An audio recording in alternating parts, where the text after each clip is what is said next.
Hola a todos, en el día de hoy realizaremos una práctica muy interesante. El objetivo de este laboratorio es mostrar una forma de ejecución de un algoritmo de inteligencia artificial de manera más precisa de aprendizaje automático, utilizando un servicio serverless de AWS que se denomina Amazon SageMaker. De manera posterior a este video o en medio de este video explicaremos un poco más de detalle en qué consiste este servicio. Importante definir, bueno, ¿qué es el aprendizaje automático? El aprendizaje automático pues, es una rama de la inteligencia artificial que le permite a las computadoras aprender sin ser explícitamente programadas. Se utiliza mucho cuando tenemos que aprender a realizar tareas mediante el análisis de datos y identificación de patrones. En el aprendizaje automático existen dos tipos, el aprendizaje supervisado y el no supervisado. El aprendizaje supervisado se utiliza cuando se disponen de datos etiquetados, es decir, que los datos incluyen un resultado correcto. Para nuestro caso utilizaremos aprendizaje supervisado. También trabajaremos con redes convolucionales. Esto lo vamos a definir dentro de nuestro algoritmo. Eh, las redes convolucionales se conocen como CNN, ¿cierto? O ConNet. Son un tipo especializado de red neuronal artificial que se ha diseñado específicamente para procesar datos que tienen una estructura de cuadrícula, como por ejemplo las imágenes. Este tipo de redes neuronales son ampliamente utilizadas en tareas de visión por computadoras, reconocimiento de patrones y procesamiento de imágenes. Y son muy efectivas para estos usos. Iniciemos entonces con nuestro laboratorio. En este caso tengo ya abierta mi consola de AWS. Inicialmente vamos a explicar cómo creamos una instancia en Amazon SageMaker. Yo ya la tengo creada y está corriendo, sin embargo les mostraré cómo se crea y algunos elementos a tener en cuenta. Buscamos entonces SageMaker en nuestros servicios. Cuando abre SageMaker, para el caso de nuestro ejemplo utilizaremos un Jupyter Notebook. Entonces vamos a crear una instancia de Jupyter Notebook. Para este caso nos dirigimos a la sesión de Notebook Instance. Como les indiqué, ya la instancia que estoy utilizando está creada, sin embargo voy a explicarles cómo se crea. Le damos en Create Notebook Instance. Aquí definimos un nombre, le podemos establecer el nombre que deseemos. Este punto es importante, hay que definir el tipo de instancia. Para el caso definí una instancia large porque la instancia medium en este algoritmo, en el kernel, cuando se hacía ya la parte de entrenamiento, el kernel crashaba. Entonces tuve que cambiar el tipo de instancia a utilizar. Entonces aquí seleccionamos la instancia acorde con lo que vamos a hacer. Para el caso de ejemplo, tuve que cambiar la que viene por default. En esta parte es muy importante, lo demás se puede dejar como viene por defecto. Y en la parte de permisos, él va a traer unos permisos anidados a un rol y debemos conectarlo con un bucket o un S3. Si nosotros no hemos creado aún el bucket, lo podemos crear. Vamos a S3. Les voy a mostrar el que creé para este ejercicio. Es un bucket que no tiene ningún cambio adicional de las características por default. Recuerden que el bucket lo que sí debe tener es un nombre único y que no corre en una zona específica. Este es global, pero sí tiene que ser, debe tener un nombre único. Entonces me copio el nombre, sí es importante traerlo porque nos lo va a solicitar allí. En las propiedades, pues no el ARN, únicamente con el nombre nos basta. Entonces podemos traernos inclusive el nombre del bucket. Y aquí entonces vamos a seleccionar crear un nuevo rol. Cuando le damos crear un nuevo rol, le vamos a decir especificar el bucket y colocamos el nombre de nuestro bucket y crear rol. Eso es lo único que hacemos allí. Para el caso, pues voy a cancelar porque ya lo tengo. Lo otro lo podemos dejar con la configuración por defecto y le damos crear notebook instance. Esto nos permite entonces crear nuestra instancia. Cuando nosotros lanzamos la instancia, él se va a tardar un tiempo, se va a tardar unos minutos en levantarla, ¿cierto? Cuando ya la levanta, entonces el estado dice in service. Cuando ya estamos en ese estado, podemos entonces abrir nuestro Jupyter.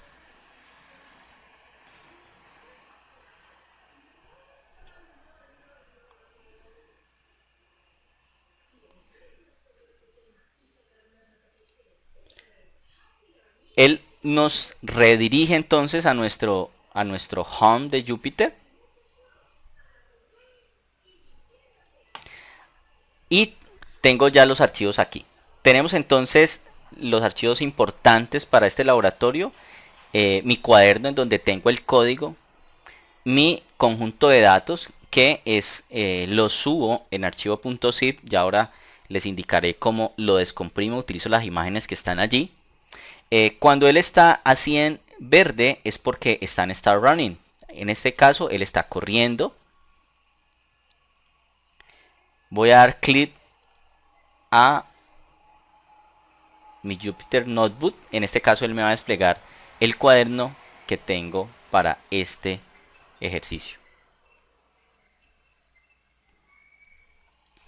Explicaré un poco qué haremos dentro de este laboratorio.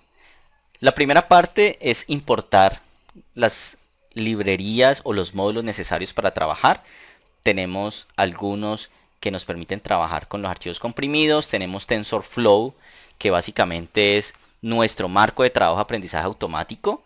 Tenemos Matplotlib, que es el que nos permite crear gráficos y visualizar. Tenemos NumPy, que nos permite hacer todo el tema de cálculos numéricos. Tenemos Keras en la parte de la función TensorFlow, que nos permite construir y entrenar modelos de aprendizaje profundo. Y tenemos el Layers, que es el módulo de Keras que incluye algunas capas como ComDev, Dense y otras. Aquí entonces ya tenemos corriendo nuestro código. La segunda parte es la extracción de los archivos zip. En este caso teníamos un archivo zip, lo extraemos y podemos entonces comenzar a hacer manipulación de las imágenes y los datasets que tenemos allí. Tenemos entonces la definición de rutas, definimos en dónde están las entradas y listamos, en este caso vamos a hacer un listado y cuántas imágenes o el conteo de archivos, cuántos archivos tenemos allí, en este caso 100. Después haremos la definición de dimensiones de la imagen, podemos ir corriendo por pedazos nuestro código, entonces como ya lo había corrido, él de manera anterior comienza a incrementar el número, en este caso 3, ¿cierto? Porque ya había corrido 12 partes del código. Entonces corremos esta parte esta parte también la podemos correr. Vamos a hacer el dimensionamiento de las imágenes. En este caso definimos que el ancho de las imágenes es de 640 píxeles y la altura es de 384 píxeles. Vamos a hacer un redimensionamiento de las imágenes. En este caso vamos a definirlas, a organizarlas acorde con esas dimensiones. Y vamos posteriormente entonces a cargar esas imágenes y asignarle unas clases. En este caso tenemos las imágenes y las vamos a cargar acorde con la clase 0, que son imágenes relacionadas con relojes, clase 1 que es cintas, clase 2 que es un control, clase 3 que es imágenes de mouse y clase 4 que son tijeras.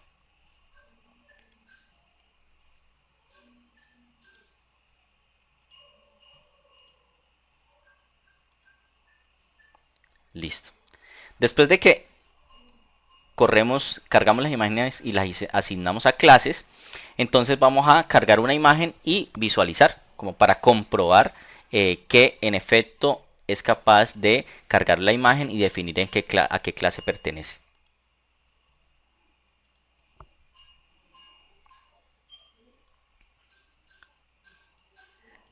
Vamos a crear unas matrices para las entradas de las imágenes y las clases asociadas a cada imagen en ese conjunto de datos, ¿cierto?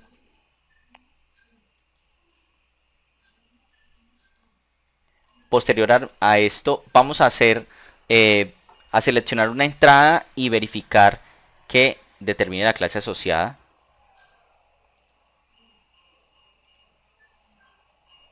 En este caso, vemos que la clase pertenece a la clase 4, que son tijeras, y muestra una imagen de tijeras.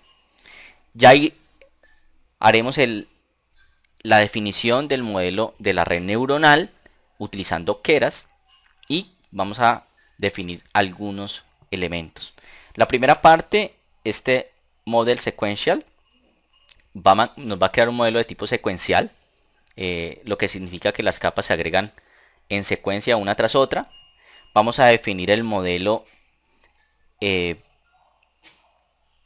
convolucional.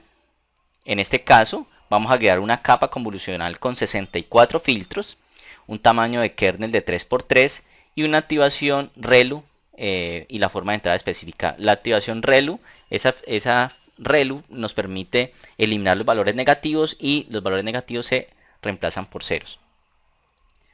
Vamos a agregar una segunda capa convolucional que tiene 32 filtros y también una función de activación ReLU. Tenemos una capa que se llama una capa de aplanamiento que nos permite transformar la salida de las capas convolucionales en un vector de tipo unidimensional. Y finalmente vamos a agregar una capa totalmente conectada con 5 neuronas y una función de activación de tipo softmax. Esta capa se utiliza para la clasificación de imágenes en una de estas 5 clases. Posterior a esto, entonces, haremos la compilación y el entrenamiento del modelo. Entonces, para este caso, vamos a compilar el modelo utilizando un optimizador que se denomina ADAM, una función de pérdida que se llama Categorical Cross Entropy y la métrica Accuracy. Entonces, básicamente, vamos a hacer el proceso de entrenamiento utilizando un algoritmo de optimización y la función de pérdida que nos permite minimizar la pérdida. También definiremos el modelo de datos de entradas y las clases correspondientes, para este caso, durante 10 epochs. Básicamente lo que hace el modelo es ajustar el peso y los parámetros para realizar la clasificación de las imágenes de manera correcta. Esta parte del código del modelo de entrenamiento es lo que más consume recursos de hardware, lo que más tiempo se puede tardar, y es la parte en donde yo les indicaba que se puede crashar el kernel si no tengo la selección correcta del hardware. Para este caso, él comienza el entrenamiento. Voy a mostrar únicamente el primer epo porque se tarda un tiempo considerable y allí pausaré el video.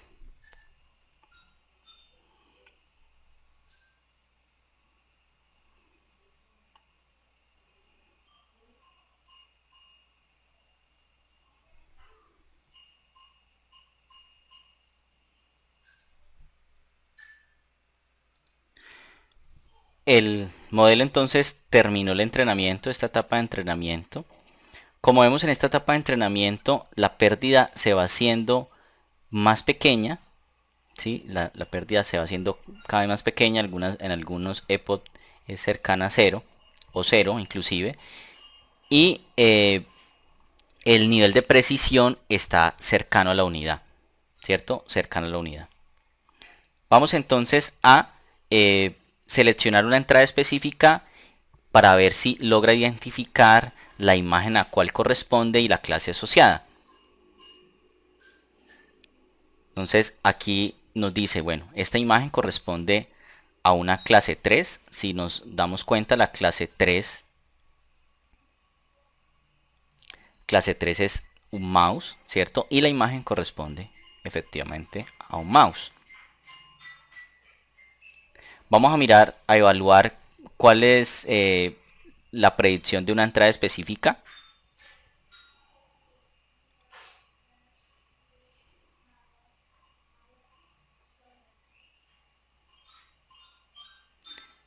Y vamos a mostrar la impresión. En este caso, este es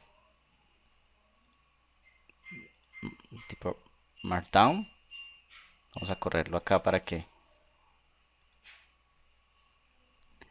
podamos imprimir la predicción. Y nos dice que en efecto la predicción es un mouse.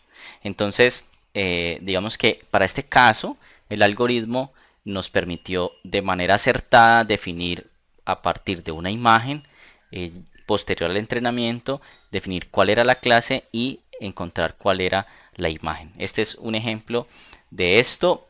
Hay algo que quiero denotar, y es que como ya había corrido el algoritmo, por eso la segunda vez que se entrena, vemos que el nivel de pérdida es muy pequeño, casi cero, y el nivel de precisión